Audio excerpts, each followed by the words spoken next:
gurra na tarjisa gurra qofaa miti afaanin callisa. Mata duree walaloo kiyyaa waa'ee tokkummaati. Akkam nagaa jirtu nageenyi badhaadha. Eega nagaa taatan anillee nagaadha. Eega nagaa taatan anillee nagaadha. Gama yaada kootittiin ol isin ceesisa. Dhagahi lammii koo tokko haa itaanuu kan tokkummaan nurraa bareeda.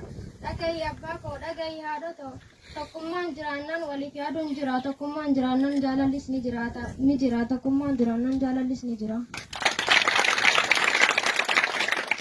Kanaafuu tokko haa ta'anu. Tokkummaan jabinaa, tokkummaan ulfinaa, tokkummaan miidhaginaa, tokkummaan waan hundumaa.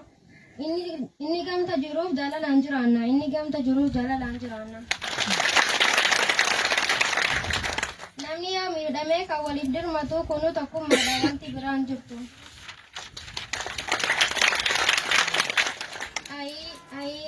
Maal jedhee ibsu silaanan ibsaan ture jecha tana hanqata.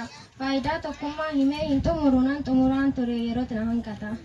Yaa obbolaa koo waa isinitti himuu namni adda faca'e faayidaan hin jiru. Namni adda faca'e faayidaan hin jiru.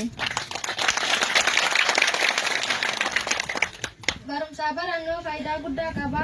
Barumsi jiraannaan tokkummaan jiraata. Nama barateetu biyya isaa guddisa. Isinis yaa uummata biyya keessan guddisuuf tattaaffii keessan cimsadhaa. Filannoo keessan haa ta'u paartii badhaadhinaa. Dhiifama naaf godhaa dogongora